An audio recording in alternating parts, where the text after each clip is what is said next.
Hola,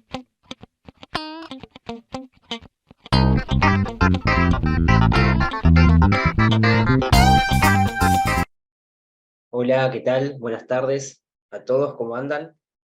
Gracias a todos por participar. Hoy tenemos la segunda clase de empleado rural, esta vez a cargo del doctor Horacio Acuña, a quien paso a presentar.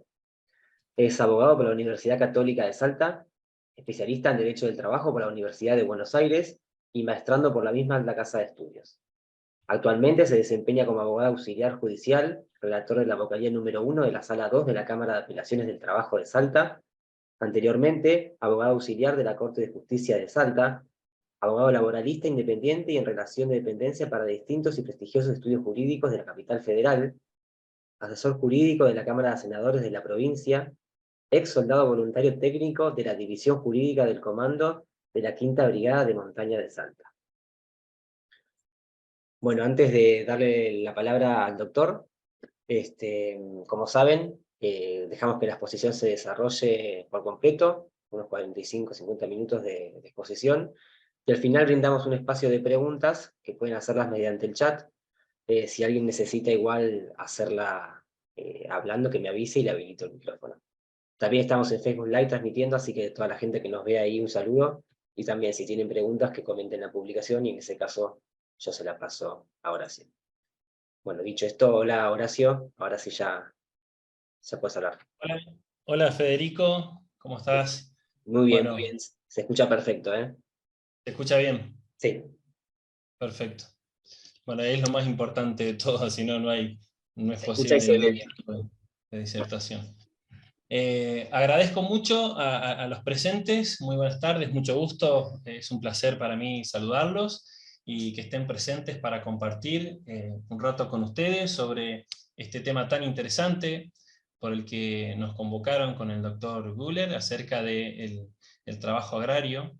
Y ante todo quiero agradecer a Microjuris por haberme honrado con la invitación a ser parte de este masterclass, y bueno, y también obviamente al doctor Walter Ney-Buehler por haber pensado en mí y acompañarlo en la temática que nos ocupa. Bueno, primero y en principal, para comenzar, lo que pretendo es dejar sentado que quiero adherir a lo que tiene dicho la Organización Internacional del Trabajo sobre el uso del lenguaje, y hago referencia a un lenguaje que no discrimine ni señale diferencias entre varones y mujeres y otras identidades de género. En este sentido, como resalta la OIT acerca de que no hay acuerdo entre los lingüistas sobre la manera de hacerlo en español, lo que voy a hacer es evitar una sobrecarga auditiva que implique la fórmula, por ejemplo, los trabajadores y las trabajadoras y otros ejemplos más, con el propósito de destacar la existencia de dos sexos. Lo que voy a hacer es utilizar el masculino genérico clásico, pero aclaro que su uso incluye siempre a mujeres y a varones y a otras identidades de género.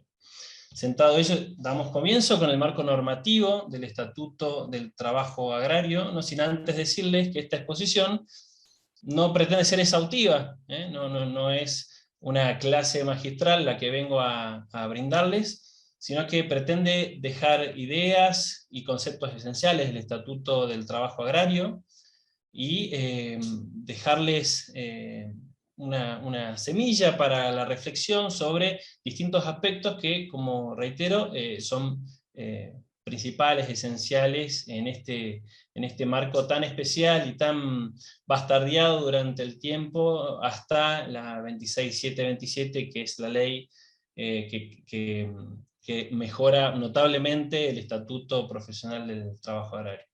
Vamos a denominar a este estatuto, ya que estamos hablando del Estatuto del Trabajo Agrario, de las reducciones de las palabras, en adelante ETA le vamos a llamar, y que nada tiene que ver con la organización terrorista vasca o con las enfermedades de transmisiones por alimentos, sino que es simplemente un modismo para utilizar una reducción de lo que es el Estatuto del Trabajo Agrario. Paso a compartir el PowerPoint con el marco normativo del trabajo agrario, que ahora les paso, a ver si... Dame paciencia, ahí está, ahí está. Perfecto.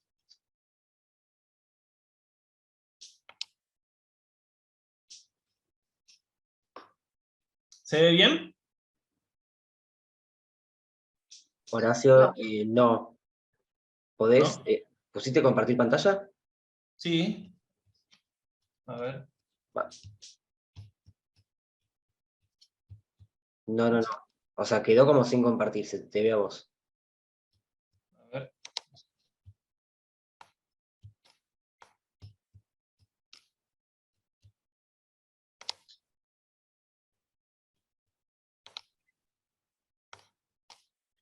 ¿Ahí se ve?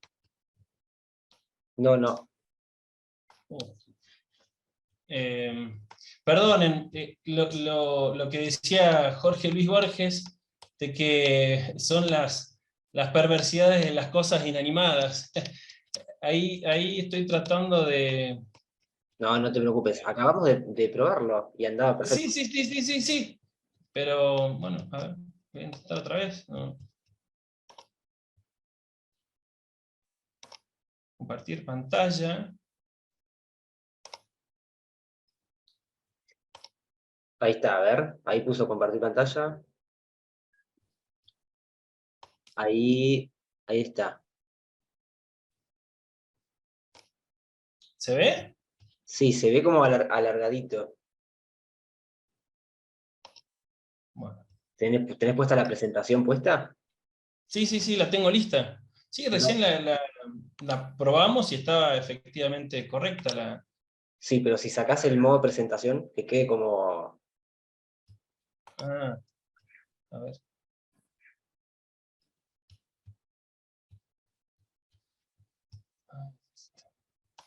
A ver.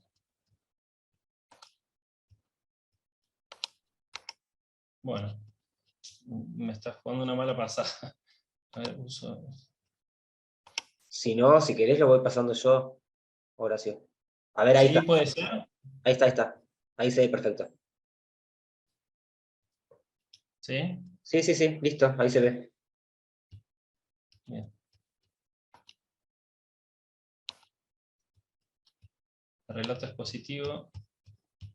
Ahí está. ¿Se ve bien el PowerPoint? Ahí se ve el PowerPoint y pusiste un Word en el medio. Relato Sí, positivo. ahí está, ahí. Está, ahí salió. Bien. Pero no se ve como diapositiva, ¿verdad?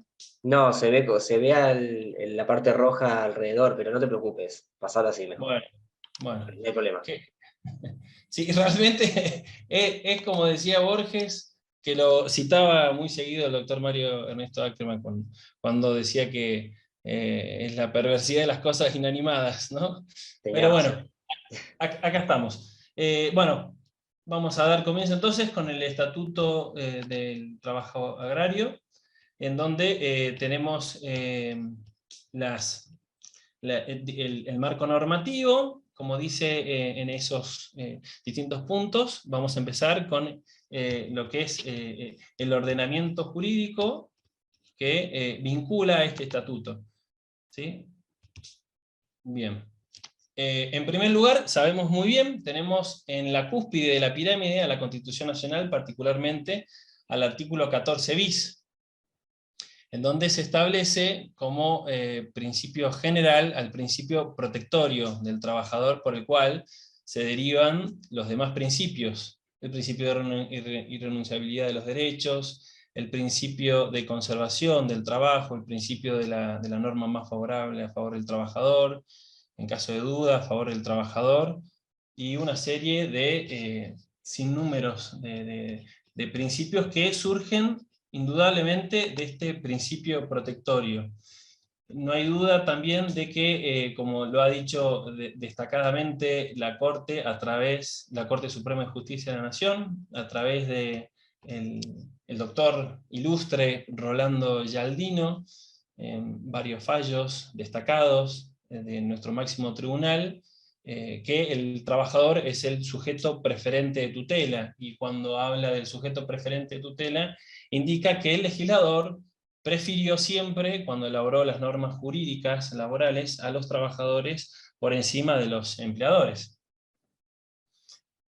por el mero hecho de la pérdida de la libertad, por esa necesidad imperiosa de querer, de necesitar el trabajo para el sustento de su familia, para el sustento de sí mismo, y a pesar de que se haga un poco redundante, es una necesidad la que tiene de que el trabajador sea protegido por el poder legislativo, por el legislador, que tiene la necesidad de atender esa situación de hiposuficiencia del trabajador. Ilustradamente, el doctor Rolando Gialdino, en varias clases que hemos tenido con él, destacaba que en rigor de verdad el trabajador no existe, sino que es la persona en situación de trabajo, destacando que la persona no deja su traje de persona cuando ingresa al establecimiento y se transforma en trabajador y deja de lado esos derechos humanos inalienables, los que lo siguen a ese trabajador, como es el derecho a la vida, el derecho a la salud y tantos otros que la propia Constitución, a través del artículo 75, inciso 22, ha receptado en el plexo normativo de ese ordenamiento jurídico internacional. Entonces, como punto fundamental, destacábamos que el principio protectorio receptado por la Constitución Nacional a través del artículo 14 bis es la cúspide de lo que es el trabajador, y en particular el trabajador agrario, el trabajador rural. Después tenemos, como se puede apreciar, los convenios de la OIT relacionados con el empleo rural y ratificados por nuestro país, y ahí se observan el número 11, Derecho de Asociación y Coalición de los Trabajadores Agrícolas, en el año 36, el número 12, Indemnización por accidente de trabajo, el número 36, Seguro obligatorio de vejez, el número 129, Inspección del trabajo en la agricultura, el número 184, Seguridad y salud en la agricultura. Todos estos convenios son considerados tratados en el marco de lo que ha establecido la Convención de Viena sobre Derecho de los Tratados. En el punto 2, inciso A, estableció que se entiende por tratado un acuerdo internacional celebrado por escrito entre los estados. Y cuando uno va a observar lo que establece el propio artículo 75, inciso 22, se define como potestad del Congreso, como derecho, como competencia del Congreso, aprobar o desechar tratados concluidos con las demás naciones y con las organizaciones internacionales. Y ahí, cuando hablamos de organizaciones internacionales, estamos hablando de, entre otras, la OIT, la Organización Internacional del Trabajo, que tienen jerarquía superior a las leyes. Y bueno, eso es muy importante, siempre tener en cuenta estos convenios que habitualmente en sede judicial no se observan en ninguno de los escritos, no se invoca, y bueno, es una habitualidad que hay que tratar de desterrar para poder enriquecer y más que todo, bueno, enaltecer lo que es la protección del derecho al trabajo, y particularmente lo que establece esos convenios. Después tenemos, obviamente, la ley 26.727, del régimen del trabajo agrario, publicada en el Boletín Oficial el día 28 del 12 de 2011, y su decreto reglamentario 301 de 2013, dejando fácticamente derogado a la ley 22.248 del año 1980.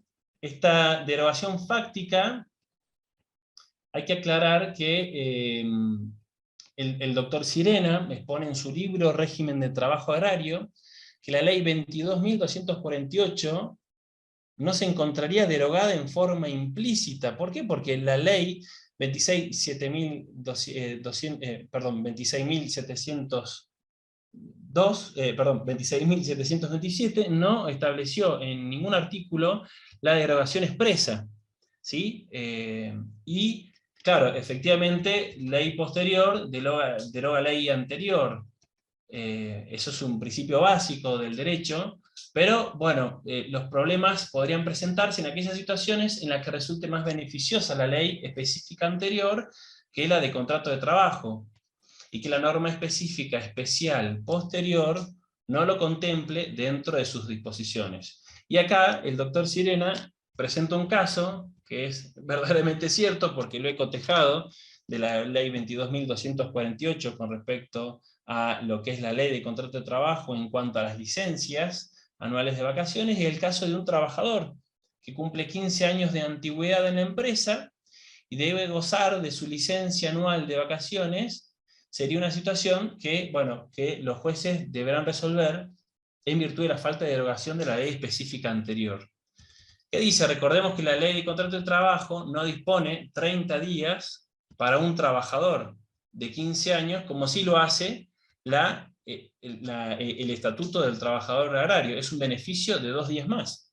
Entonces, en ese caso, se podría acoger a el beneficio de la ley de contrato de trabajo. Por su parte, tenemos también la ley 25.191 relativa a la libreta del trabajador rural, y Renatrea, ex Renatea, por la Corte Suprema de Justicia de la Nación, por la declaración de inconstitucionalidad de los artículos 106 y 107 del Estatuto del Trabajador Agrario. Debemos decir, ya igualmente lo vamos a ver un poquito más adelante, que la libreta del trabajador rural contiene todos los supuestos que establece el artículo 80 en cuanto a los requisitos que se deben cumplimentar, valga la redundancia, en cuanto a su contenido. Insisto, lo vamos a ver un poquito más adelante. La ley 20.744 del régimen del contrato de trabajo, que se aplica en forma supletoria, siempre y cuando no se oponga, ya lo vamos a ver también, a los regímenes especiales que establezca la ETA. Después tenemos las convenciones y acuerdos colectivos de trabajo, celebrados en el marco de la ley 14.250, y 23.546, las resoluciones de la Comisión Nacional del Trabajo Agrario, y por último los usos y costumbres y la voluntad de las partes, siempre que no vulneren el orden público laboral. Entonces, bueno, ¿cuáles son las notas tipificantes del contrato de trabajo agrario? ¿Cuándo se entiende que hay un contrato de trabajo agrario? Cuando cualquiera sea su forma o denominación, siempre que una persona física se obligue a realizar actos, ejecutar obras o prestar servicios en el ámbito rural, mediante el pago de una remuneración en favor de otra, y bajo su dependencia persiguiere esta o no fines de lucro, para la realización de tareas propias de la actividad agraria en cualquiera de sus especializaciones, tales como la agrícola, la pecuaria, forestal, avícola, apícola, hortícola u otras semejantes. Entonces, acá, una vez definido, entonces, ¿qué tiene que suceder para que una relación laboral se rija por el Estatuto del Trabajo Agrario? Bueno, por descarte, se establece en el artículo 3 del Estatuto Profesional, que no se aplicará al personal efectuado, exclusiva o principalmente actividades industriales, comerciales, turísticas, de transporte, a los trabajadores que fueren contratados para realizar tareas ajenas a la actividad agraria.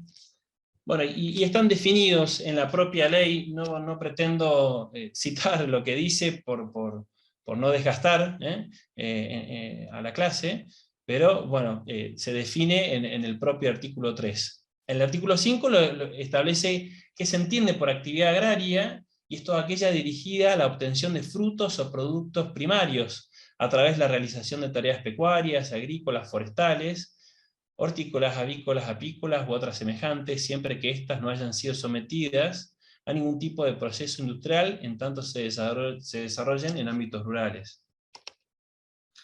Y ámbito rural, es importante definir esto para dejar establecido cuál es el encuadre que debe tener en cuenta el operador jurídico a la hora de saber si está en presencia de un trabajo agrario o un trabajo industrial, un trabajo que se regiría en rigor de verdad por la ley de contrato de trabajo o por algún estatuto profesional específico. Y dice que el ámbito rural es aquel que no contare con asentamiento edilicio intensivo, ni estuviera efectivamente dividido en manzanas, solares o lotes destinados preferentemente a residencia, y en el que no se desarrollan en forma predominante actividades vinculadas a la industria, el comercio, los servicios y la administración pública. Solo a efectos de esta ley se prescindirá de la calificación que efectuara la respectiva autoridad comunal. Entonces, se van dando estos lineamientos que son importantes, son trascendentes para determinar cuándo una relación laboral se encuadra dentro de el Estatuto Profesional del Trabajo Agrario.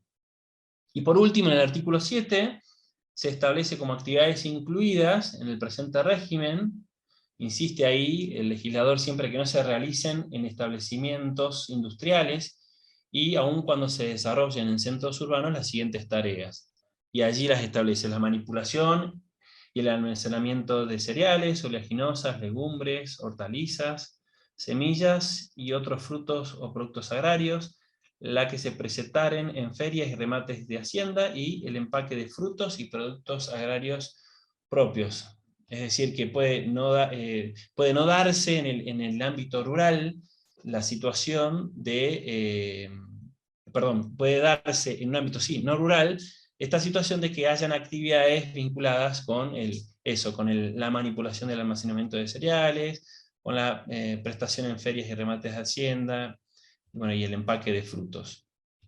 Esto es muy importante para tener en cuenta, por lo que vengo diciendo, a la hora de saber si estamos correctamente ante un trabajo agrario o no. Y es importante hacer este estudio de compatibilidad del Estatuto del Trabajo Agrario con la Ley de Contrato de Trabajo. Respecto a las normas que se deben aplicar, ¿sí? Porque generalmente lo que se ve como porcentaje, diría, bastante alto, es que todo lo que no esté contemplado en el Estatuto Profesional del Trabajo Agrario se aplica supletoriamente la Ley de Contrato de Trabajo, y eso no es tan así, no hay que hacerlo tan automáticamente. Es algo importante, como estoy insistiendo, que no se haga una derivación automática de que porque el estatuto profesional no lo contempla, debe aplicarse exclusivamente la ley de contrato de trabajo. Allí, como podemos ver, el artículo 100 del estatuto y también el artículo 8 disponen que las normas de la ley 26.727, son de orden público y que excluyen las contenidas en la ley de contrato y sus modificatorias, y ahí aclara, en cuanto se refieran a aspectos de la relación laboral contempladas en la presente ley. ¿Sí? Ya lo vamos a ver, pero bueno, esto es muy importante, yo siempre lo destaco para que no se haga una remisión indiscriminada de la aplicación de la ley de contrato de trabajo cuando el estatuto ha establecido específicamente aspectos de la relación laboral que son contemplados, como dice la misma 26.727. Allí dice que me interrogo, ¿no? ¿Qué se debe entender por compatible? Que la ley de contrato de trabajo puede funcionar o coexistir sin impedimento del Estatuto del Trabajo Agrario, debiendo precisar que este Estatuto del Trabajo Agrario no es general, sino que es especial. Vale decir, también corresponde aplicar el principio de que la ley especial prevalece por la ley general, ¿sí? Por encima de la ley general, porque regula las relaciones de trabajo de la actividad rural. Cito a Miguel Ángel Maza, mi maestro de la maestría en Derecho del Trabajo, que debe hacerse un análisis respecto de las características de la actividad y del régimen jurídico específico concurrente, a efectos de determinar si las previsiones generales de la Ley de Contrato de Trabajo son viables, o si por el contrario, su aplicación desnaturalizaría las particularidades de la actividad, que son precisamente las que justificaron la legislación específica en primer lugar. Entonces, como conclusión, recuerdo las palabras del maestro Massa, que este estatuto es un estatuto profesional abierto con prevalencia estatutaria. ¿Qué ha significado justamente la 26.727? Que este estatuto tenga esa apertura que antes la 22.248 no lo contemplaba. Era un estatuto cerrado, no se podía aplicar ninguna norma de la ley de contrato de trabajo, y así han surgido diferentes fallos que al día de hoy uno no puede entender cómo salieron así, fueron resueltos. Uno es el caso, por ejemplo, del abandono de trabajo. Fíjense lo voy a leer muy resumidamente. La Cámara Laboral de la Sala 1 de Rosario de Santa Fe estableció que deviene incausado el despido dispuesto por la empleadora fundado en la figura de abandono de trabajo. Fíjense, la empleadora lo que estableció es que previa intimación el trabajador debía realizar tareas, y bueno, no se presentó. ¿Qué ha determinado esta Cámara? Que la causal del despido no se encuentra expresamente regulado en el marco del contrato de trabajo agrario, de la vieja ley 22.248. O tenemos también este otro supuesto de la inaplicabilidad del artículo 23 de la ley de contrato de trabajo. Lo sabemos muy bien. El artículo 23 establece la presunción para el caso de que se demuestre la prestación de tareas, lo que se traduce en la existencia del contrato de trabajo. Se presume que hay contrato de trabajo cuando hay una prestación de tareas. Y aquí, véase, en el Superior Tribunal de Justicia de Corrientes, en el año 2012, estableció que tratándose de tareas regidas por la ley especial, la 22.248, la vieja ley de trabajo agrario, no cabe aplicación de la presunción emergente del artículo 23, porque ello significa que no puede partirse de la base antecitada y que consecuentemente deben mensurarse las pruebas producidas sin elementos presuncionales que de antemano favorezcan al trabajador. ¿Sí? Se estableció dice llanamente que el artículo 23 de la Ley contra el Trabajo no se puede aplicar en el marco, en la vigencia de la 22.248, porque no había ningún tipo de aplicación, ni siquiera supletoria.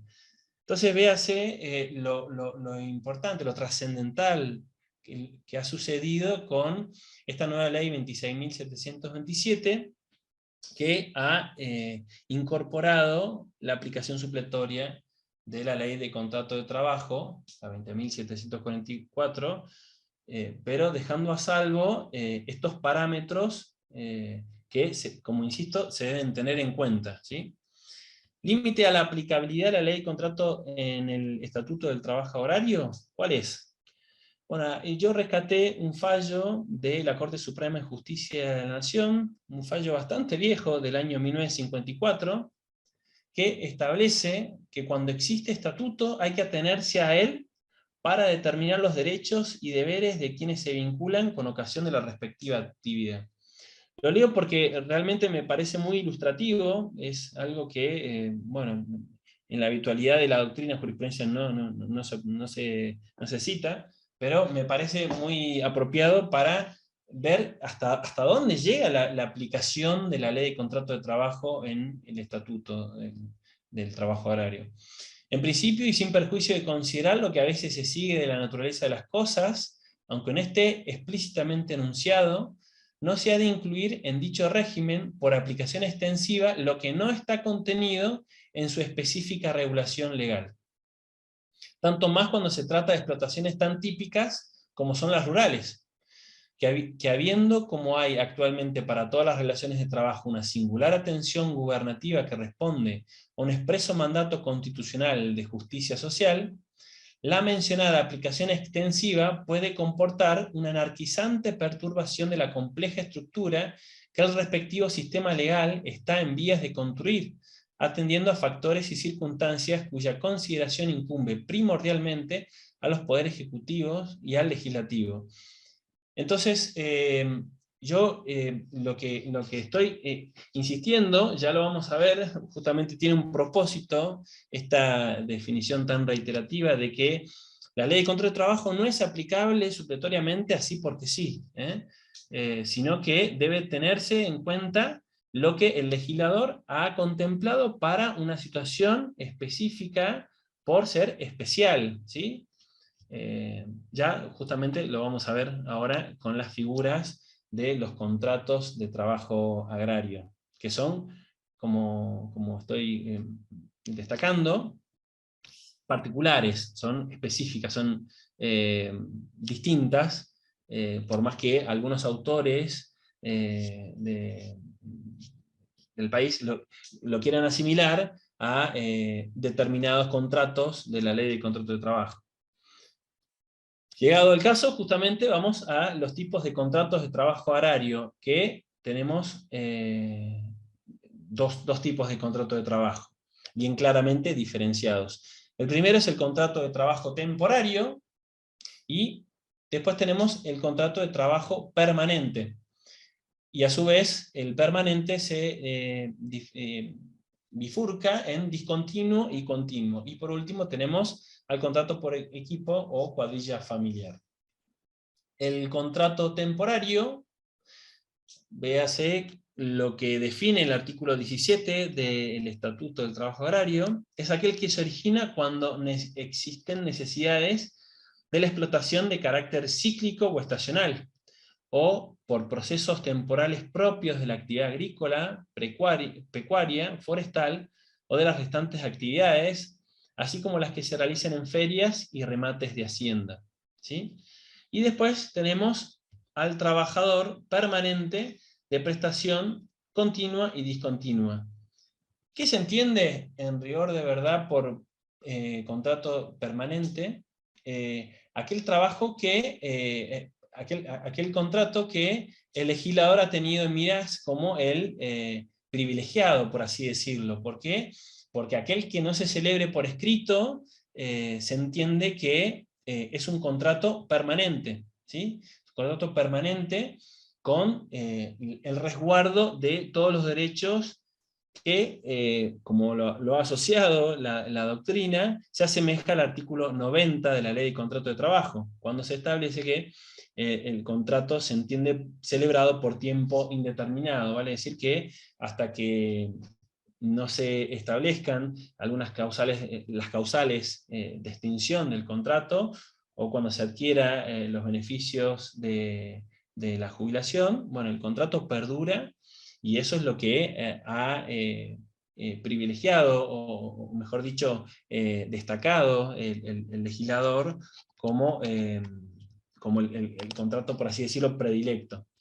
El contrato de trabajo continuo es entonces el trabajador que presta servicios ininterrumpidamente para un empleador, con la particularidad que no se realiza mediante periodo de prueba alguno. Vale decir que el trabajador que preste servicio al menos un día, y ya lo vamos a ver, y al día siguiente es despedido, merece el cobro de una indemnización por ese día trabajado, equivalente a la mejor remuneración mensual laboral y tal. Bueno, eso ya veremos más adelante, no me quiero adelantar, pero bueno, lo quería mencionar en este punto.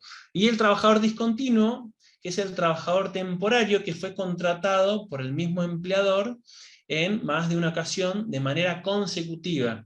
Resalto esta de manera consecutiva porque, ya como también veremos más adelante, se han visto fraudes laborales, por lo menos en la sala laboral en donde trabajo, en donde el trabajador va sorteando su prestación en distintas fincas para, en este caso, ahora ya lo mencionaremos, dos empleadores que estaban vinculados entre sí, y que era lo que hacían, claro, como no había sido un trabajador contratado de manera consecutiva, sino que fue salteándose por las cosechas, por el tiempo de la prestación, de un lugar a otro, de empleador a otro, bueno, cuando regresaba a las órdenes de ese trabajador, se entendía como que el trabajador había había prestado servicios en el marco de un contrato de trabajo agrario temporario, no permanente de prestación discontinua. Y como dije, ahí abajo también existe el contrato por equipo o cuadrilla familiar, que es aquel en donde empleador o su representante, como también el trabajador permanente y sus familias, se unen a las tareas que se desarrollan en explotación. Bien. ¿Vamos bien hasta aquí? ¿Me siguen? ¿Estoy aburriendo? ¿Estoy muy rápido? ¿Todo ok? Perfecto. Vamos ahora entonces a lo que incumbe al régimen indemnizatorio. El régimen indemnizatorio está contemplado en los artículos 20, 21 y 22 y establece una diferenciación entre las prestaciones, el trabajador que está permanentemente con el trabajador temporario. Véase en ese marco que el trabajador permanente de prestación continua lo que hizo el legislador es aplicar lisa y llanamente el régimen de la Ley de Contrato de Trabajo respecto a la extinción del vínculo en sus artículos 231 a 255 255 bis de la Ley de Contrato de Trabajo. Incorpora indemnización sustitutiva de preaviso e integración de mes de despido que no estaban admitidos en la vieja ley 22.248. Y hay una particularidad que se establece una indemnización mínima de 2 meses de sueldo, ¿sí? El trabajador, como estaba diciendo anteriormente, que trabaje al menos un día y es despedido, estando en una situación de trabajo permanente, prestación continua, cobra 2 mejores remuneraciones mensuales normales y habituales. El trabajador permanente de prestación discontinua también aplica lo anterior, sumado a ello la posibilidad de un reclamo por daños y perjuicios cuando esté pendiente el plazo previsto o haya previsibilidad del ciclo de temporada en los que estuviere prestando servicios. Supongamos ese trabajador que fue contratado para una cosecha de tabaco, de poroto, y antes de finalizar ese ciclo, se decide extinguir ese vínculo. Bueno, lo que ha hecho el legislador es prácticamente replicar lo que tiene contemplado la Ley de Contrato de Trabajo para esos casos de despidos ad tempus, ¿no? Cuando se extingue el vínculo antes de, en este caso, finalizar ese ciclo, ¿no? Se establece ese daño y perjuicio como posibilidad a reclamar. Pues, generalmente lo que se hace es abonar todo ese periodo de que ese trabajador no, se vio impedido por decisión exclusiva del empleador brindar el servicio.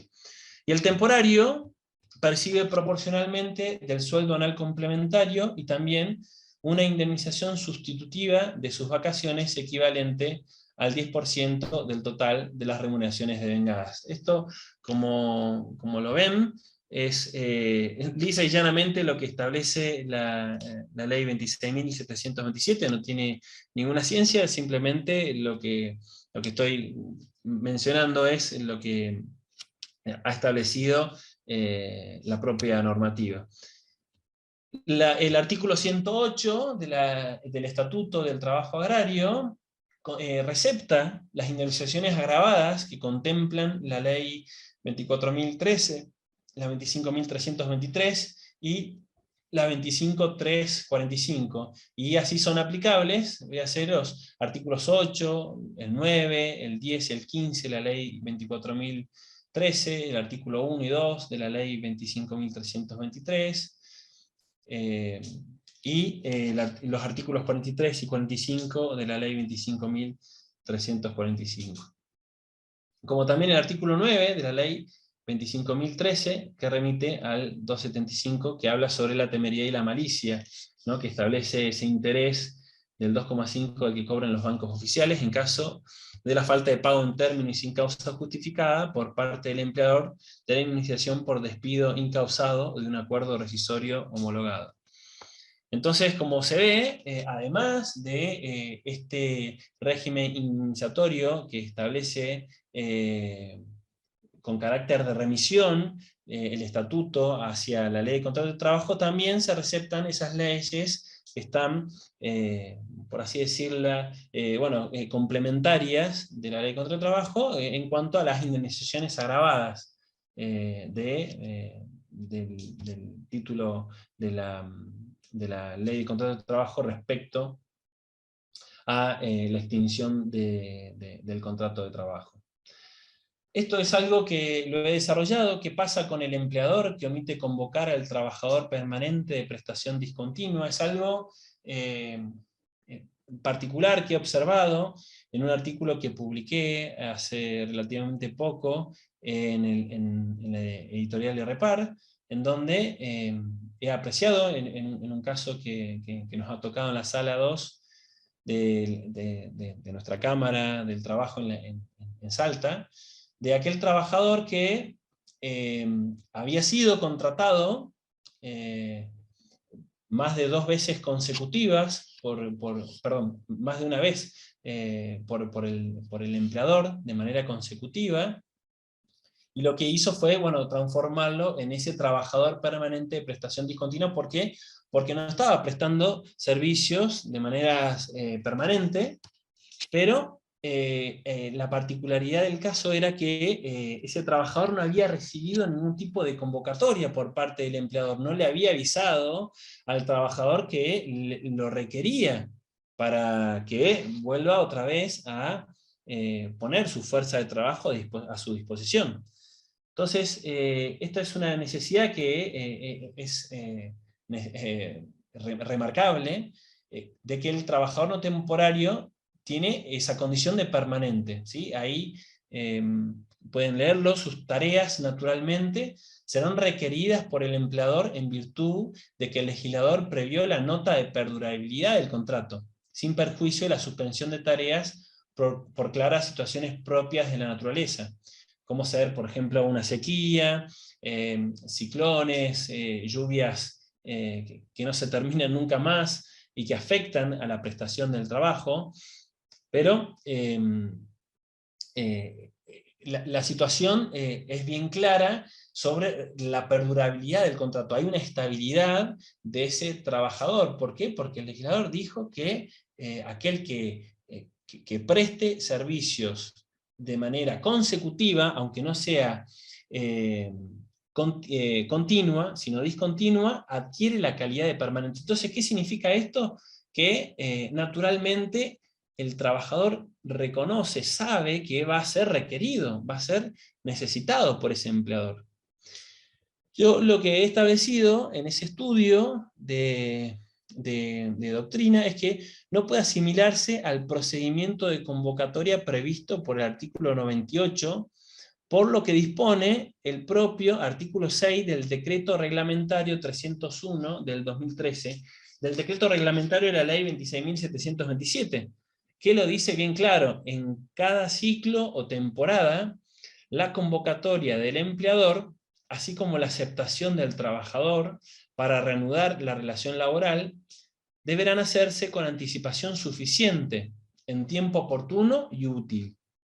¿Sí? Acá lo que está estableciendo lisa y llanamente es que el empleador debe realizar una convocatoria, y esa convocatoria tiene que ser aceptada por ese trabajador. La convocatoria, dice, ese decreto reglamentario podrá materializarse por medios idóneos de comunicación.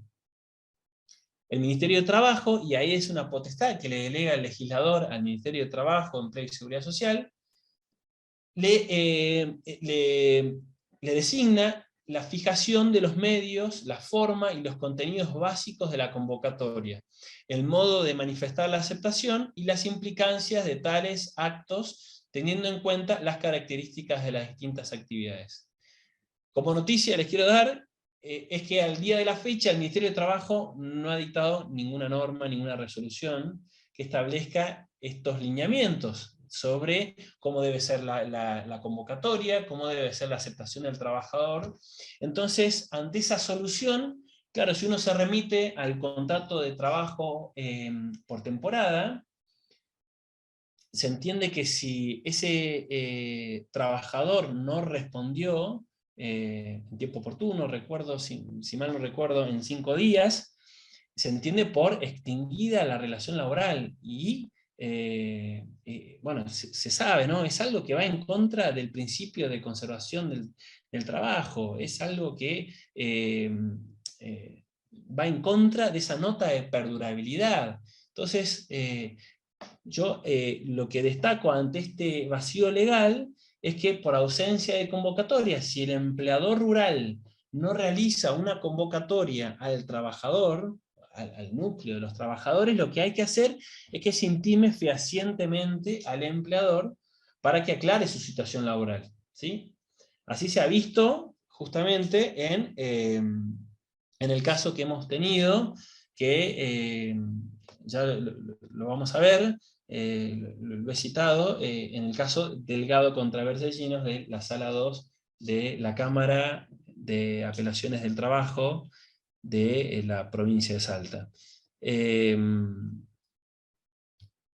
Bien, ¿se entiende? ¿Hay alguna pregunta al respecto? Porque es algo de verdad muy importante tener en cuenta esta cuestión que hace a la existencia misma del contrato de trabajo. Si no hay una convocatoria del empleador, se sobreentiende ante un trabajo de permanencia, aunque haya sido una prestación discontinua, que ese trabajador va a ser requerido. Tiene esa expectativa de que va a ofrecer su servicio nuevamente a ese empleador que previamente ya lo había contratado en más de una ocasión y de manera consecutiva. Entonces, esto es muy importante de destacarlo, de subrayarlo, de que bueno, el abogado que esté por la parte trabajadora, lo que tiene que asesorar a ese trabajador desasistido y menesteroso, como decía el doctor Goldín, porque está en esa situación de querer trabajar, de necesitar el trabajo, por esa condición de permanencia,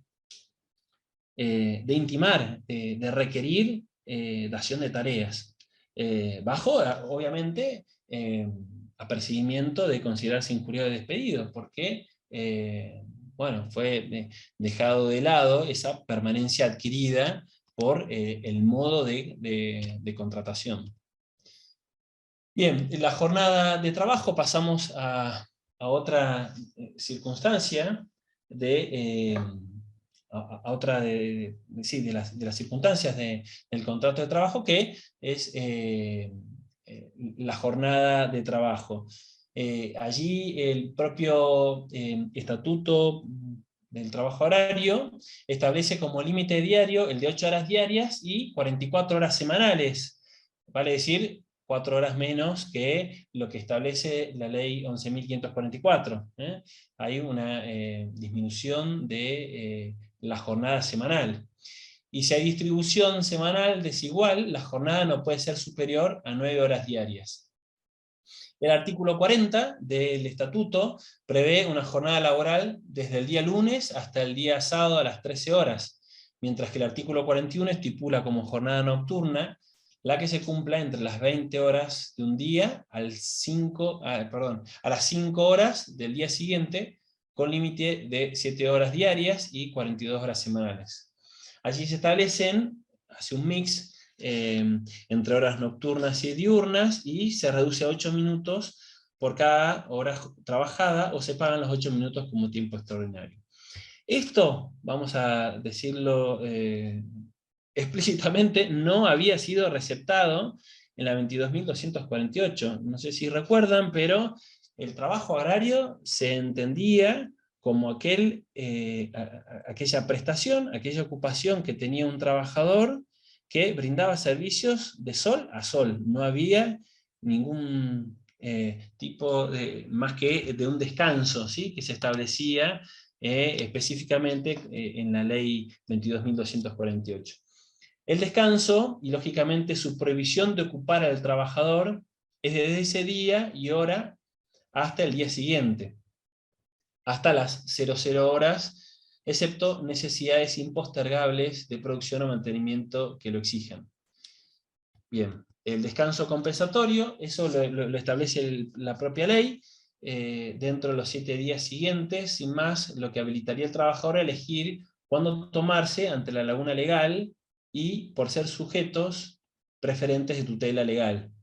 Se establece la norma más favorable y los doctores Pécora y Sapia y otros autores más asimilan al artículo 207 de la Ley de Contrato de Trabajo. En lo que hace a las horas extraordinarias, insisto, era algo que no estaba establecido durante la Ley 22.248, y con el dictado de la resolución de la Comisión Nacional del Trabajo, de la resolución 71 del 2008, se instauró el régimen de las horas extras. Esto no existía, insisto, las horas extras no estaban estipuladas, por lo cual se generaba prácticamente condiciones insalubres, esclavizantes de cualquier trabajador rural que prestara tareas, como insisto, el término de sol a sol. Respecto a las licencias especiales, aplica la ley de contrato de trabajo, salvo la licencia por maternidad, en donde se establece una mejora en cuanto a esa licencia de 30 días corridos. Y por su parte, a la trabajadora temporaria se le reconocen los beneficios de la licencia por maternidad hasta el momento del parto, independiente de la finalización del ciclo o cosecha. ¿Sí? Si lo dice bien claramente la norma, si esa trabajadora temporaria ingresa en la licencia por maternidad, puede ocurrir que se extinga ese ciclo cosecha, en donde estaba prestando esa trabajadora embarazada, y aún así las prestaciones de la Seguridad Social van a seguir siendo recibidas por parte de esa madre, ¿no? En cuanto a la remuneración como salario mínimo, sabido es que la remuneración es toda contraprestación que percibe el trabajador con motivo a su fuerza de trabajo, ¿sí? Y cuando decimos esta cuestión, es que, bueno, que el trabajador estará siempre percibiendo esa remuneración, mejor dicho, devengando esa remuneración por el mero hecho de poner a su disposición su fuerza de trabajo. Que nos ha ocurrido también esta situación de aquel trabajador que percibía mensualmente una remuneración, pero de acuerdo a las prestaciones que brindó en el mes sobre esos 30 días. Quiero ser más claro, a ver, si el trabajador un día determinado estaba imposibilitado por cuestiones inimputables a él, sino porque estaba lloviendo, bueno, ese trabajador, si bien estaba poniendo su fuerza de trabajo, el empleador consideraba que no había devengado salario. Y es algo que va en contra de la propia ley de contrato de trabajo, que es aquí aplicable por ser algo, una cuestión autónoma, ¿sí? Que es cuando se define a la jornada de trabajo, ¿no? Recordemos lo que decía el 197 de la Ley de Contrato de Trabajo: se entiende por jornada de trabajo todo tiempo durante el cual el trabajador esté a disposición del empleador, en tanto no pueda disponer de su actividad en beneficio propio. Y acá, y esto es lo central, para el caso en donde en la especie, en nuestro trabajador, que nos ha venido a reclamar y nos ha dicho, hubo un fraude. ¿Por qué? Porque a mí me abonaban mensualmente, pero me abonaban por los días que trabajé y por los días que no trabajé, cuando yo tenía siempre a disposición del empleador mi fuerza de trabajo. El artículo 197 en el segundo párrafo dice, integrarán la jornada de trabajo los periodos de inactividad a que obliguen la prestación contratada, con exclusión de los que se produzcan por decisión unilateral del trabajador. En el caso que le estaba mencionando, este trabajador lo que destacaba en su demanda es que, como surgen de los recibos de sueldo, se le liquidaban solo algunos días trabajados, siendo disímiles mes a mes las liquidaciones de sueldo. Les abonaban en algunos meses 12, otros meses 14 días, otros meses 18, y que resaltaba ese trabajador que era una actitud fraudulenta porque era imposible que un trabajador contratado para la campaña, en este caso de tabaco y de poroto, solo sea requerido en algunos días del mes y no durante la jornada habitual de trabajo propia de dicha explotación. Fíjense lo que decía en la contestación de demanda el empleador. El empleador lo que decía era, el trabajador no prestaba servicio todos los días. Y tal como es costumbre en el medio rural, en los recibos de sueldo, se reflejaba en la cantidad de días trabajados. El personal rural, ya sea por ausencias, por factores climáticos y otras, no trabaja todos los días laborables del mes, insistiendo en que todos los días efectivamente trabajados por el actor se encuentran plasmados en los recibos de sueldo. Y agregando más adelante, dice, el actor fue remunerada de manera jornalizada, es decir, por cada día trabajado en el mes, al actor se le liquidaban sus saberes conforme al valor fijado. Pero bueno, ya ahora vamos a ver el trabajador lo que tiene que hacer frente a casos en donde es abonado, en el caso en forma diaria, que cobra efectivamente en el mismo día, ¿sí? O en la semana. Bueno, ahí ya vamos a ver esas estipulaciones que establece la propia ley 26.727. La remuneración entonces tenemos de dos tipos, por tiempo o por rendimiento. ¿Dónde se hace ese pago de la remuneración y de qué forma? Mediante un depósito en cuenta gratuita, abierta a nombre del trabajador, aunque puede optar este trabajador que le sea abonada en dinero en efectivo. Y el periodo de pago, y ahí es donde nosotros destacamos en el fallo Delgado contra Bercellino del 7 de octubre del 2021, que el trabajador mensualizado debe cobrar al vencimiento de cada mes, y al trabajador remunerado a jornal o por hora, por semana o quincena. Este trabajador no cobraba, a pesar de prestar, como lo había establecido el empleador, día a día,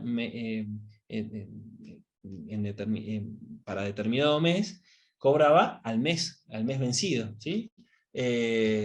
Y lo que se ha estimado en ese fallo es el fraude. Igual al remunerado por rendimiento de trabajo respecto de los trabajos concluidos. Vale decir, en ese caso de rendimiento de trabajo se abona una vez que se concluye el trabajo. Entonces ahí surge justamente la pregunta, ¿existe fraude en aquel contrato cuyo trabajo se realizó por hora o jornal, pero se abona de manera mensual? Y justamente acá tenemos el tiempo del pago de remuneración versus la puesta a disposición de la fuerza de trabajo del empleado a favor del patrón, ¿no? El caso, el que ya comenté, se invocó el artículo 92 ter de la Ley de Contrato de Trabajo, aunque a mi criterio no es aplicable tal figura, la ley, la remisión del artículo 92 ter, porque es una modalidad que no está establecida en el estatuto profesional, ¿sí? Véase lo que menciono. La realidad es que el Estatuto del Trabajo Agrario no admitió expresamente la figura de este tipo de contrato, ni tampoco por la Comisión Nacional del Trabajo Agrario. Es una cuestión probatoria.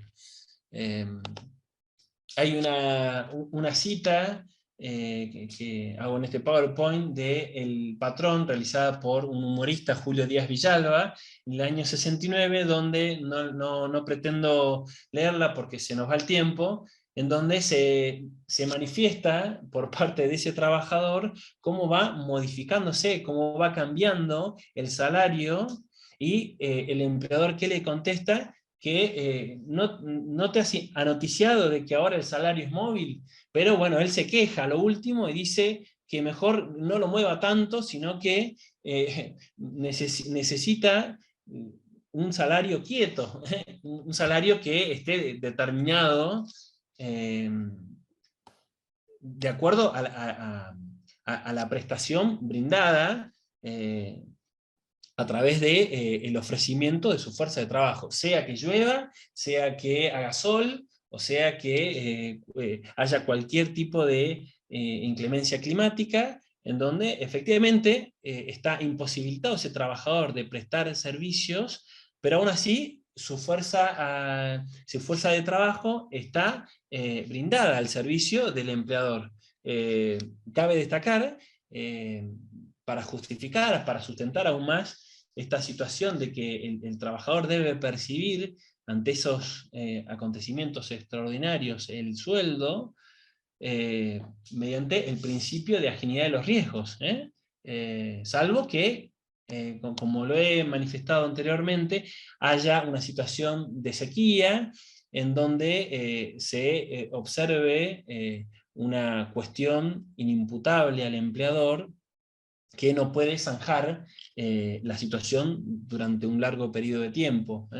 Entonces allí, bueno, el empleador incluso puede extinguir el contrato de trabajo invocando la fuerza mayor, o la falta de trabajo, o la disminución de trabajo, mediante esa remisión que hace la Ley de Contrato de Trabajo al artículo 247, y otorgándole una indemnización de la mitad de lo que sería el famoso 245 de la Ley de Contrato de Trabajo.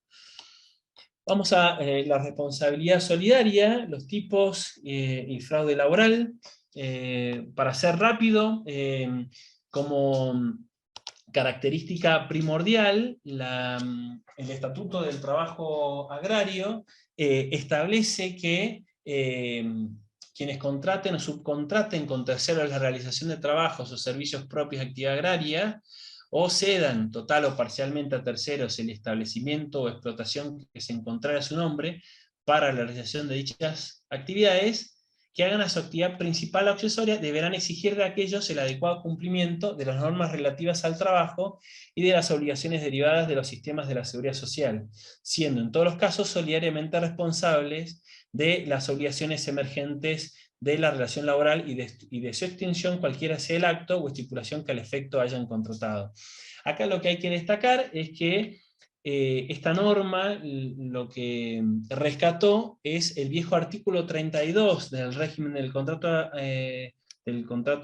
del trabajo, cuando habla de la actividad principal o accesoria. Lo que hace es abrir un abanico de mayores posibilidades para que ese trabajador pueda no solamente perseguir el patrimonio del empleador, sino al deudor vicario a través de bueno, el usuario, ¿no? Aquel que realiza esa contratación mediante la realización de actividades principales o accesorias. Fíjense esa apertura que existe para que bueno, la responsabilidad solidaria se extienda más fácilmente que lo que establece la propia Ley de Contrato de Trabajo a través del artículo 30.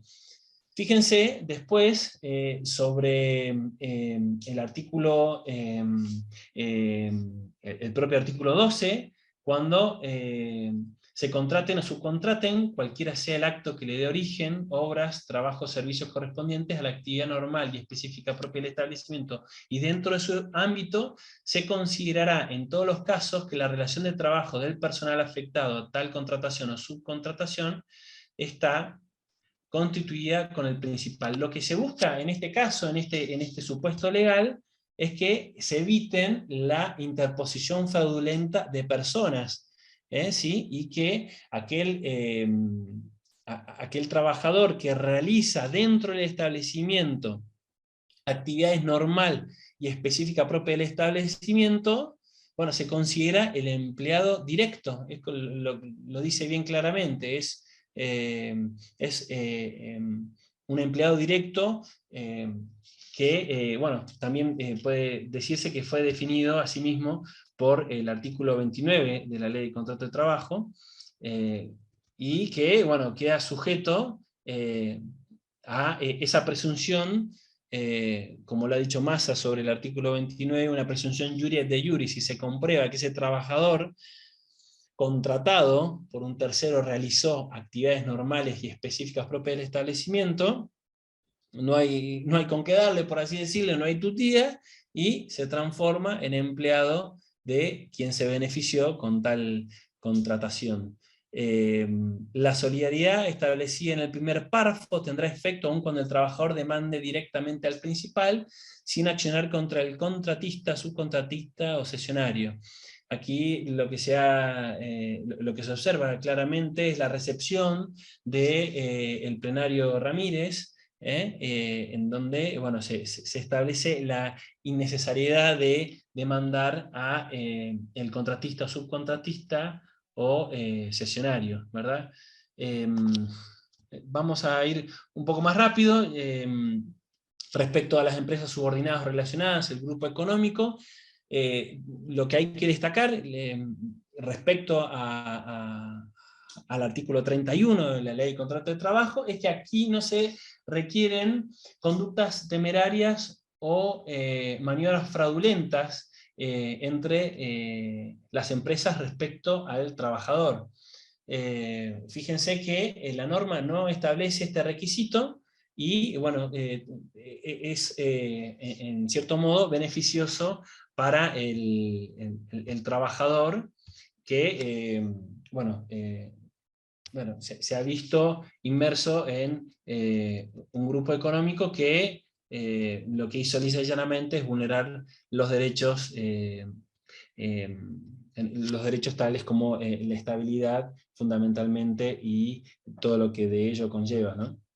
El caso que se cita más abajo, que se denomina Cruz Javier Reinaldo contra Chauque, Samuel David, Muñoz Bracero Luis, sobre ordinario, era efectivamente un caso de un grupo de empleadores que requerían la tarea de Cruz, del trabajador rural Cruz, para dos fincas, dos establecimientos rurales, que lo que hacían era, no solamente este Cruz, trasladarlo, transferirlo de un lugar a otro, sino que también a otro grupo de trabajadores, en donde iban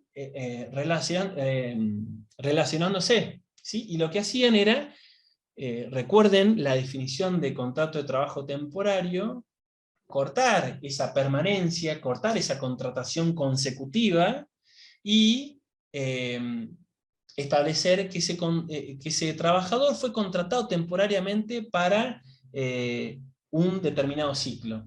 Después pasaba al otro empleador, supongamos a Muñoz Bracero, después pasaba a Chauqui Samuel, y así. Se comprobó justamente esta situación de que utilizaban los mismos medios personales, uno de los requisitos que se establece por parte de la jurisprudencia, ¿verdad? Como una de las notas tipificantes de lo que sería un grupo económico, cuando esas empresas, en este caso esos dos empresarios, utilizaron indistintamente estos medios materiales, estos medios personales, vale decir, esta mano de obra, y se comprobó este fraude que, bueno, desencadenó en que sea considerado un contrato único celebrado con este grupo económico. Bien. Ya para finalizar, vamos entrando con lo que es los derechos propios y deberes del empleador respecto a la vivienda, alimentación y traslado como deberes del empleador agrario. Estos deberes del empleador están contemplados entre los artículos 24 y 31 del Estatuto, y se encarga de regular los requisitos que deben cumplirse al respecto. Establece penalidades para el caso de que el empleador no cumpla con lo establecido, y aclara que las obligaciones a cargo del empleador no serán compensables en dinero, ni constituirán en ningún caso remuneración, circunstancia que en la ley 22.248 sí se contemplaba, ¿sí? Era abonado el supuesto de que ese trabajador no podía contar con una vivienda, por ejemplo, ¿no? Y necesitaba, por las circunstancias particulares del lugar, contar con esa vivienda. La vivienda, tiene establecido el estatuto, tiene que ser segura, tiene que ser higiene, tiene que guardarse una higiene, tiene que haber luz y comodidades, mantenimiento de libre de malezas, y controlando riesgos eléctricos, incendios y posibles derrumbes. Viene al caso justamente la situación de ese trabajador que se le incendió el hogar que le había otorgado el empleador, y la Cámara Civil y Comercial y Laboral de Cursucoatía Corrientes, en el año pasado, estableció como el deber de protección o seguridad establecido en los artículos 75 y 76 de la Ley contra el Trabajo, se intensifica cuando el trabajador habita en el establecimiento. ¿Y qué estableció? Estableció una responsabilidad a cargo del empleador frente a esta contingencia del incendio de la vivienda, ¿no? En el caso, dado que la empleadora tomó a su cargo la obligación de dar vivienda al trabajador, debió velar para que ofrezca la seguridad y habitabilidad que corresponden a las condiciones del trabajo del lugar en que se presta. Este deber de protección se potencia aún más dadas las condiciones del lugar en las que se lo desarrolla y su lejanía en los centros urbanos. Tratándose del incendio de una vivienda que el empleador provee al trabajador rural para que habite con su familia en el establecimiento en el que presta sus servicios, se impone a este un especial cuidado en su prevención, y si ese incendio se produce causando la destrucción de bienes del trabajador situados en la vivienda habitada, la responsabilidad del empleador pasa a ser objetiva, por aplicación de los artículos 1757 y 1758 del Código Civil y Comercial de la Nación, que establece esa responsabilidad objetiva del dueño o guardián de la cosa cuando la actividad es riesgosa, cuando en sí implica un riesgo o vicio de la propia cosa. Partiendo de la base del principio alternum non ladere, ¿no? El principio de no dañar a otro, contemplado en el artículo 19 de nuestra Constitución Nacional. Respecto al deber que tiene el empleador también de ofrecer agua potable y sanitarios, independientemente para cada sexo, proporcional al número de personas que trabajen. Todo ello bajo pena de sanciones previstas en la Ley 25.212, el Pacto Federal del Trabajo, relativo a la inspección general del trabajo. Vale decir que si estas condiciones, estos deberes no se cumplen, la autoridad de aplicación, sea el Ministerio de Trabajo de la Nación, sea la Secretaría de Trabajo, el Ministerio de Trabajo de la provincia, puede establecer multas y determinados otros tipos de sanciones administrativas. Los gastos de traslado también están a cargo del empleador cuando el trabajador residirá en el establecimiento, y en caso de falta de vivienda debe proveer medios de movilización necesaria cuando haya una distancia igual o más de 3 kilómetros entre el lugar de prestación de tareas y el de su alojamiento. ¿Sí? Bueno, son detalles que se surgen de la propia ley, y que también, hay que tenerlos en cuenta a los efectos de el asesoramiento debido, o de tener en cuenta para la aplicación de la norma.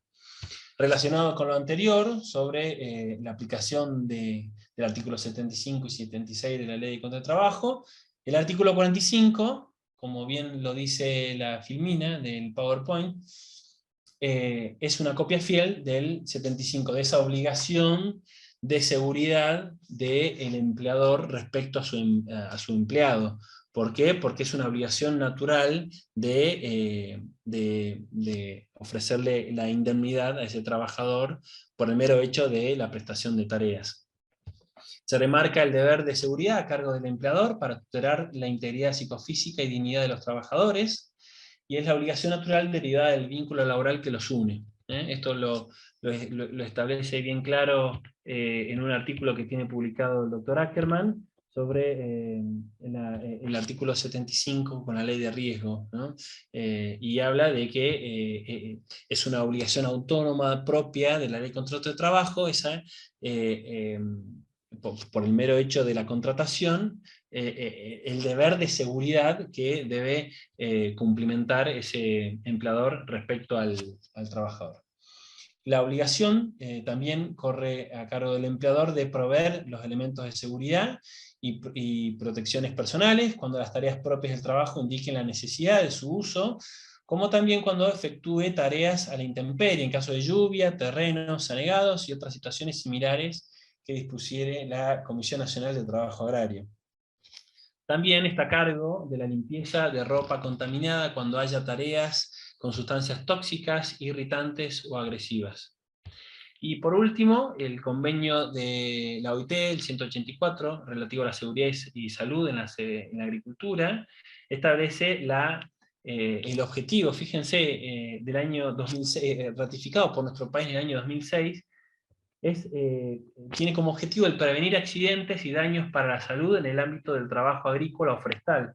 Misma prevención que entendió el legislador cuando definió en la ley en la ley 24.577, cuando estableció el régimen de trabajo agrario.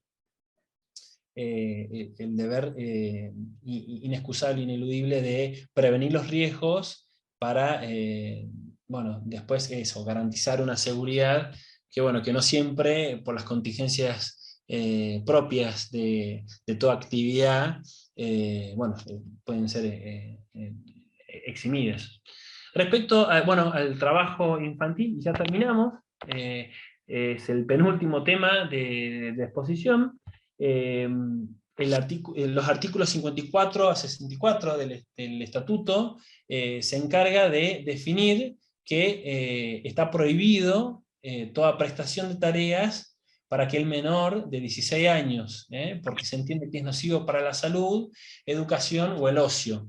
Se afecta al desarrollo físico y psicológico, y en cambio el trabajo adolescente es aquel que bueno, está permitido siempre y cuando haya una autorización de parte de los progenitores, pero a su vez, bueno, tiene el empleador el deber de solicitarle la constancia al alumno a efectos de asegurar la continuidad de la educación, como también un certificado médico con aptitud física.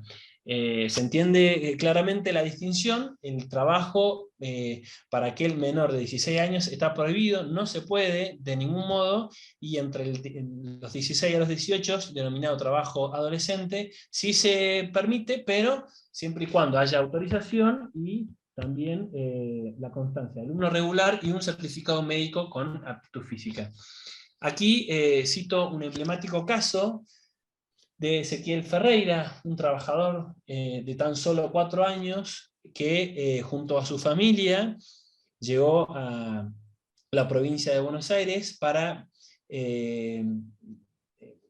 pretender una mejora en su vida, pero no fue así. De hecho, quería mostrarles, exhibirles, aunque sea el tráiler de un documental muy interesante que después les copio en el link para que lo tengan en cuenta y lo analicen, lo reflexionen, lo profundicen, que se llama Cáscara Rota, ¿no? Este trabajador, lamentablemente, no sé si conocen el caso, era un trabajador misionero que no podía prestar servicios por su condición de menor, de tan solo 4 años. ¿Y qué le sucedió? Por haber manipulado los agroquímicos que permitían la desinfección en el lugar donde estaban las gallinas, contrajo un tumor, y ese tumor devino en un cáncer que luego le produjo, lamentablemente, la muerte. Si es posible, me gustaría pasarles, es 1 minuto 50 segundos de ese tráiler, para bueno, que un poco tomen conciencia de que no estamos tan ajenos a estas situaciones que parecen ficticias, parecen de libro, cuando ha sucedido realmente en y ni más ni menos que en nuestro país. ¿Se puede observar bien el video? Sí. Bien, perfecto. Ahí lo pongo, es 1 minuto, pero simplemente para eh, hacerlo escuchar y adelantarles lo que fue este caso de un trabajador infantil, un trabajador que tenía prohibido prestar servicios por la propia normativa. Ahí puse play, es 1 minuto y ahí termina.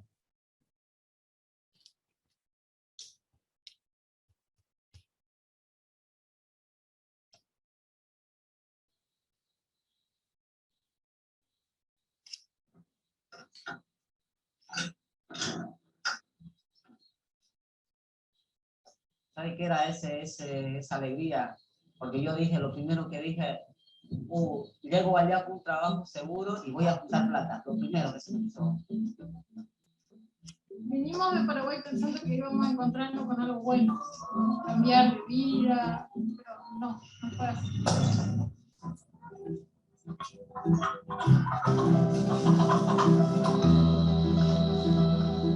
Pegado a los country, estaban todos estos lugares de increíble, porque increíble explotación laboral. Con la avanzada en la investigación determinamos que esta empresa es la mayor exportadora de huevos de la Argentina. Lo que a la empresa le importaba era que vos des tu trabajo. No le importaba si era 8 horas, o 9 horas o 12 horas.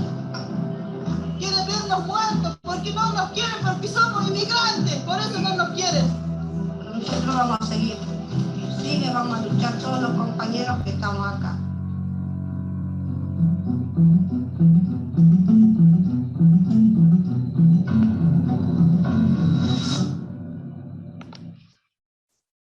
Bueno, no sé si llegó a escuchar, ¿se puede escuchar con claridad lo que decían? Sí. Ah, bien, perfecto. Sí. Bueno, ahí yo, Federico, te quiero pedir, si es posible, compartas el link con el documental son 83 minutos, ya sería un abuso transmitir este documental, pero los invito realmente a que puedan verlo, ya sea el fin de semana o en algún tiempo libre que tengan, para bueno, tomar conciencia de este caso tan trágico que ha sucedido ni más ni menos en nuestro país y en la misma provincia de Buenos Aires. Bueno, finalmente ya vamos a lo que es la documentación laboral. La ley 25.191 establece la obligatoriedad del uso de la libreta del trabajador rural en todo el país para los trabajadores.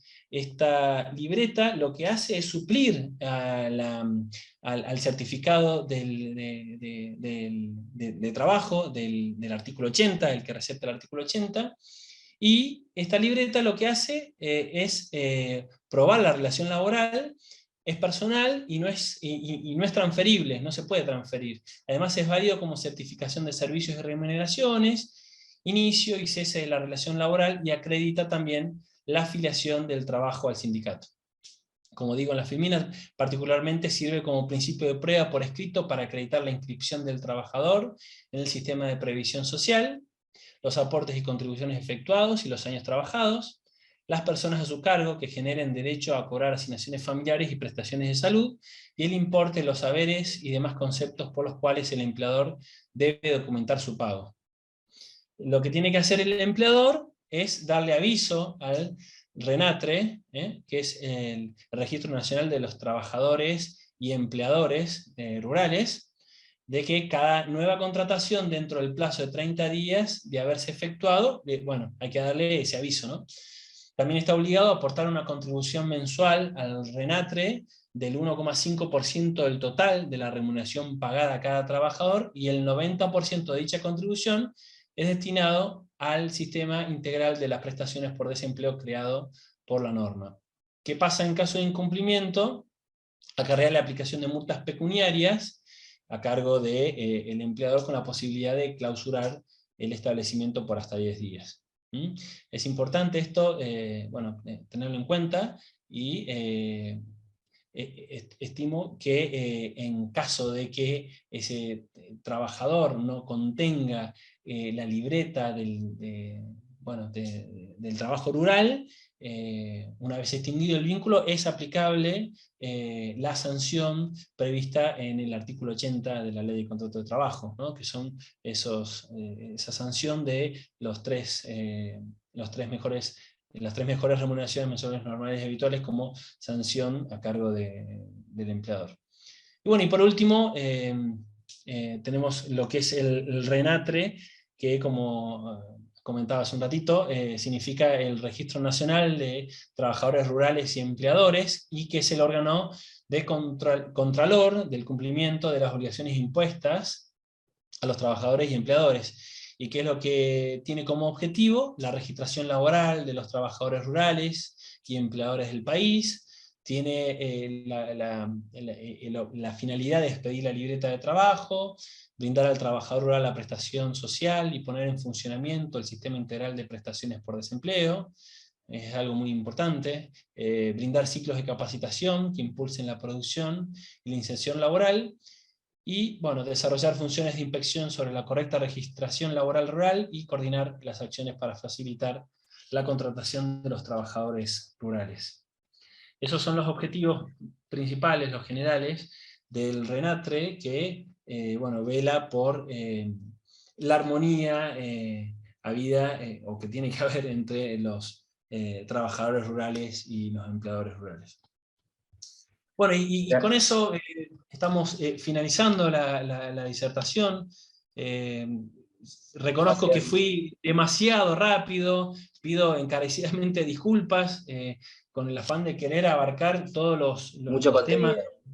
Efectivamente, no he podido ser tan exhaustivo como lo había mencionado en el primer momento. Gracias, Horacio. No, quedé tranquilo, ha quedado muy claro. Por mi parte habilito las preguntas. Si alguien quiere hacer una pregunta en el chat. Estamos un poco seguidos de tiempo, pero igualmente damos lugar a eso. Estoy viendo, son 7:30, 1000 perdones. No, por favor, por favor. De todo corazón. Suele pasar que se extiende por... Sí, y saben, lo quiero admitir por el principio de buena fe, que la vez pasada me sucedió igual, me excedí del tiempo, y aún así, en aquel entonces no pude terminar con los temas. Había llegado, creo que hasta la responsabilidad solidaria, así que, en este caso pude... Sí, dimos todo, y 1 hora y media tampoco es que nos excedimos mucho. No te preocupes. Perdón. Yo acá quisiera, Valeria, por acá, quisiera hacerle una pregunta breve al doctor, ¿puede ser? Sí, Valeria. Hola, Valeria. ¿Qué tal? ¿Cómo estás, doctor? Hola, mi pregunta es un poquito saber si, más allá de la normativa que explicaste, no sé si la clase, porque no pude estar en la clase anterior, si ya lo dijiste, pero bueno, si se inicia, nunca tuve un trabajador rural, por eso, donde, digamos, si fuera en Cava, lo cual, más difícil, pero si fuera acá, se inicia con un ciclo como cualquier laboral, digamos, y después el procedimiento, digamos, es similar en lo que es el tribunal, y en provincia, no sé si tenés algún, digamos, como pantallazo de esa parte de cómo es el inicio y la parte de demanda.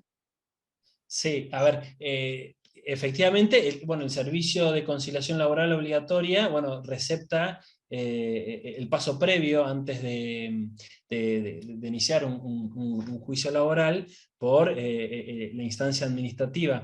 no recuerdo que se establezca, para el caso del Estatuto Profesional de Trabajo Agrario, una exclusión de esta obligatoriedad de pasar por el servicio de conciliación laboral obligatoria. Es decir, entiendo que tiene que ingresar como cualquier trabajador, bueno, Sí. ante el SECLOS, ¿no?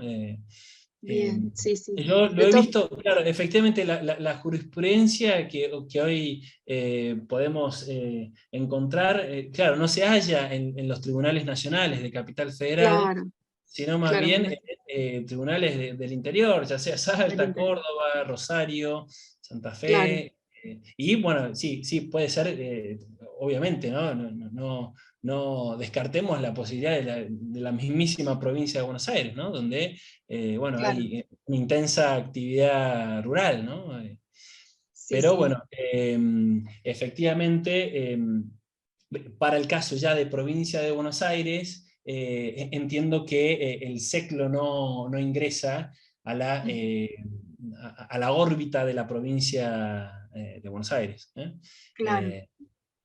Eso cada jurisdicción tiene su propio, digamos, bueno, algunos Exacto, tendrán instancia exacto, previa exacto. y otros Yo en mi no. experiencia, yo estuve, bueno, y como se mencionaba al comienzo, litigando en forma independiente y también en relación de dependencia para distintos clientes que han tenido trabajadores rurales, y no recuerdo de una instancia obligatoria en sede Ujú. administrativa en provincia de Buenos Aires. Yo me acuerdo que las veces que fui al Ministerio de Trabajo de la provincia, iba con el propósito de tomar nota del reclamo y, bueno, y eventualmente intentar conciliar el caso, pero no recuerdo de que haya una obligatoriedad bueno, de asistir Claro, a la instancia administrativa, distinto a, bueno, como ya acá, lo sí, comentaba, eso, claro, que es obligatorio.